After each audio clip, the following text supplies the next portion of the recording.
बिस्मिल्लाहिर्रहमानिर्रहीम अस्सलामुअलैकुम रहमतुल्लाह। आसिफ अली जरदारी के गिरद गहरा तंग किया जा रहा है और अब एक नया इंकशाफ सामने आया है कि नैब भी मुतहरिक हो गई है, उसको भी एक्टिव कर दिया गया है और नैब ने आसिफ अली जरदारी की तमाम करप्शन फाइलें खोल दी हैं। पाकिस्तान के अंदर, पाकिस्तान के बाहर, जहाँ जहाँ भी आसिफ अली जरदारी ने करप्शन की है, लूटमार की है, वो तमाम की तमाम फाइलें खोल दी गई हैं। चाहे उनके स्विट्ज़रलैंड के अंदर फ्लैट्स मौजूद है या वहाँ पर महल्लात मौजूद है या बैंक अकाउंट्स मौजूद हैं, सिंध के अंदर जो करप्शन की दास्तानें हैं लूटमार की, वो खोलने का फ़ैसला किया गया है। और आसिफ अली जरदारी को जो इस्तिस्ना हासिल है उसको ख़त्म करने का भी बंदोबस्त कर लिया गया है। और ये इस्तिस्ना ख़त्म करना आईनी अदालत के एक फ़ैसले का काम है। आईनी अदालत ने ऑर्डर करना है, हुक्म देना है और ये इस्तिस्ना ख़त्म हो जाएगा। इससे पहले भी, इसके बाद भी, जब आसिफ अली जरदारी के ख़िलाफ़ स्विस बैंकों के केसेस सामने आए, खुले, जहाँ पर इनके अरबों डॉलर्स थे, अरबों डॉलर्स की जायदादें, अरबों डॉलर्स की मनी लॉन्ड्रिंग इनके ऊपर साबित हुई और गवर्नमेंट ऑफ पाकिस्तान ने 2011 के अंदर, 12 के अंदर गवर्नमेंट ऑफ पाकिस्तान को दबाव डाला गया उस वक्त के चीफ जस्टिस इफ्तिखार मोहम्मद चौधरी और उस वक्त की अदालत की जानिब से कि आसिफ अली जरदारी को कहें कि या तो ख़ुद सरेंडर कर दे, अदालत के सामने पेश हो, या फिर government of Pakistan Yusuf Raza Gilani Switzerland की गवर्नमेंट को ख़त लिखे और तमाम की तमाम जो तफसीलात हैं महल्लात के मुताबिक, महल्लात की और इसके अलावा उनके बैंक अकाउंट्स की स्विट्ज़रलैंड के अंदर जो मौजूद हैं वो निकाले सामने लाएं ताकि इनके ख़िलाफ़ कार्रवाई की जा सके। उस वक्त आसिफ अली जरदारी ने रिएक्शन के तौर पर, रद्द-ए-अमल के तौर पर मेमो गेट स्कैंडल किया और अमेरिका के अंदर बाकायदा लॉबिंग के पाकिस्तान के इस्टेब्लिशमेंट के ख़िलाफ़ कि पाकिस्तान की इस्टेब्लिशमेंट मुझे हटाना चाहती है, मुझे मारना चाहती है, लिहाजा पाकिस्तान की इस्टेब्लिशमेंट को लगाम डाली जाए। ये बाकायदा उस वक्त लॉबिंग की गई। आज भी आसिफ अली जरदारी, क्योंकि वो इतना ट्रैप हो चुका है, इतना फंस चुका है, ये किसी वक्त भी लॉबिंग कर सकता है, कोई ना कोई स्कैंडल सामने आ सकता है, लेकिन आसिफ अली जरदारी इतना ट्रैप हो चुका है कि अब उससे कुछ भी नहीं हो पाएगा। और इत्तेहादी जमातें, इबन के पार्टी के लोग भी, बच्चे कुछ लोग हैं इस वक्त पार्टी के अंदर जो कि आसिफ अली जरदारी की हिमायत करते हैं। बाकी जितने भी MPA हैं, MNA हैं, और तमाम के तमाम असल में तो इलेक्टेबल है, जिनको इस्टेब्लिशमेंट प्लान करती है, इस्टेब्लिशमेंट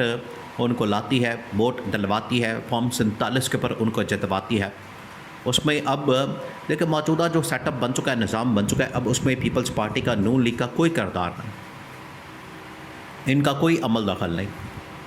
इनका कोई हाथ नहीं। उसकी वजह क्या? उसकी वजह यह है कि अब ये बिल्कुल भी उस तरह से आवाम की सपोर्ट और हिमायत नहीं रखते जो कभी पास्ट के अंदर, माजी के अंदर था मामला। अब जो सारी की सारी इनके पास ताकत आती है, पावर आती है, इलेक्टेबल्स आते हैं, MNA बनते हैं, MPA बनते हैं, वो थ्रू इस्टेब्लिशमेंट बनते हैं। इस्टेब्लिशमेंट उनको फॉर्म 47 के ऊपर बनाती है और ये पिछले कई सालों से सिलसिला इसी तरीके से चल रहा है। इस वजह से MPA, MNA वो इस बात के ऊपर ज़्यादा खुश होते हैं कि पार्टी के मिन्नतें करने के बजाय टिकट हासिल करने के लिए, सपोर्ट हासिल करने के लिए, आवाम में जाने के लिए, घर घर जाके दर बदर हो के वोट मांगने के लिए बेहतर है, इससे बेहतर है कि इस्टेब्लिशमेंट का दामन पकड़ा जाए, हाथ पकड़ा जाए, उनके दर को पकड़ा जाए और आप फॉर्म 47 के ऊपर इलेक्शन वाले दिन आराम से रेस्ट करें, आराम करें, रात को सो जाएं, सुबह उठें, आपके हक़ में इलेक्शन रिज़ल्ट अनाउंस कर दिया जाए। तो ये तमाम के तमाम इलेक्टेबल्स इस वक्त इस्टेब्लिशमेंट के पास मौजूद है, उनकी पॉकेट में है। इस वजह से आसिफ अली जरदारी की वो सपोर्ट ना नून लीग की, ना पीपल्स पार्टी की, ना शरीफ ख़ानदान की, ना जरदारी ख़ानदान की वो सपोर्ट नहीं है। इनको भी इस्टेब्लिशमेंट के मुरहुने मिन्नत चलना पड़ता है। अब इस्टेब्लिशमेंट के हाथ में नैब का इदारा भी है और नैब के ऊपर जो सरबराह है वो भी एक जर्नल है तो उसके हाथ में है, उसके कंट्रोल में है, जब चाहे जैसे चाहे जिस भी पार्टी को उसका बाजू मरोड़ना है, उसकी गर्दन मरोड़नी है, उसको किसी काम के लिए कन्विंस करना, कायल करना, मनाना है, तो बड़ी आसानी के साथ आप नैब के थ्रू उस बंदे को पकड़ सकते हैं। ये एक बहुत बड़े टूल के तौर पर पिछले कई सालों से इस्तेमाल किया जा रहा है। इसके ऊपर एतराज़ात होते हैं, ऑब्जेक्शन लगाया जाता है, लेकिन ये हल भी इनका यही है। अगर आपने परमानेंट निज़ाम के अंदर लोगों के अंदर तत्हीर करनी है, इनको पाक साफ़ करना है और इनको ठीक करना है, निज़ाम को बिल्कुल आपने ड्राई क्लीन करना है, तो उसके लिए टॉप टू बॉटम, ऊपर से नीचे तक आपको सबको फारिग करना पड़ेगा, इनको टांगना पड़ेगा और इनकी दौलत हथियानी पड़ेगी, इनका पैसा निकलवाना पड़ेगा, तब तो ये वाले टूल इस्तेमाल नहीं हो सकते। लेकिन क्योंकि ये लूटमार करके, मनी लॉन्ड्रिंग करके, करप्शन करके, ड्रग्स की, वेपन्स की स्मगलिंग करके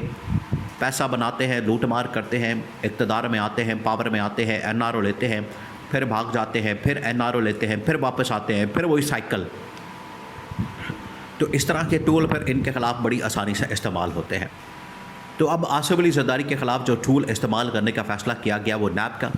और नैब के थ्रू इनकी करप्शन की फ़ाइलें, इनकी दास्तानें अब आने वाले दिनों में, अगले 24 से 48 घंटे में आपको, अभी तो पीपल्स पार्टी के ऊपर, आसिफ अली ज़रदारी के ऊपर ये अनमोल पिंकी नामी खातून का मलबा डाला जा रहा है कि इनका ताल्लुक़ जो है वो डायरेक्टली पीपल्स पार्टी के साथ, बिलावल हाउस के साथ, आसिफ ज़रदारी के साथ बनता है। जिस तरीके से किसी ज़माने में अयान अली का तमाम का तमाम मलबा आसिफ ज़रदारी के ऊपर, इनकी लीडरशिप के ऊपर डाल दिया गया, बिल्कुल उसी तरीके से आज अनमोल पिंकी का मलबा भी इनके ऊपर डाल दिया जाएगा, क्योंकि ये पूरा निज़ाम उन्हें सपोर्ट करता है, इस तरह के लोगों को सपोर्ट करता है, इस तरह के लोगों का साथ देता है। तो इसका मलबा इनके ऊपर डाला जाएगा। बिल्कुल उसी तरीके से अगले 24 से 48 घंटों में करप्शन की फ़ाइलें, और आप किसी ज़माने में 2011 में, 12 में, 8 में, 9 में, जब कामरान ख़ान जियो न्यूज़ के ऊपर बैठकर रात के 10 बजे मैं हूँ कामरान ख़ान और अजब करप्शन की गज़ब कहानी की पूरी दास्तान सुनाता था, और पूरा एक एक घंटे का प्रोग्राम इनके ख़िलाफ़ किया जाता था, और सारा इस्टेब्लिशमेंट, आगे से ये भी इस्टेब्लिशमेंट के ऊपर हमलावर होते थे। मैमो गेट स्कैंडल उसकी सबसे बड़ी मिसाल, आज वही होने जा रहा है। आज रात को आपको शाहज़ेब खानज़ादा इस तरह के करप्शन के स्कैंडल बेनकाब करता नज़र आएगा। क्यों? क्योंकि आसिफ अली ज़रदारी को जब उसने प्यार से मानने से इनकार कर दिया, तो अब इसको डंडा दिया जाएगा और गिरफ़्तारी भी अमल में आ सकती है, और एक ऑर्डर में इसका इस्तिस्ना ख़त्म हो सकता है। तो अब ये तैयारी पकड़े, तैयार हो जाए, क्योंकि जो करप्शन की फ़ाइलें हैं, दास्तानें हैं, जो करप्शन के मामलात हैं, जो करप्शन की लूटमार की फ़ाइलें हैं, वो खुलना शुरू हो गई हैं। नैब बाकायदा तौर पर एक्टिव हो गया है इनके ख़िलाफ़।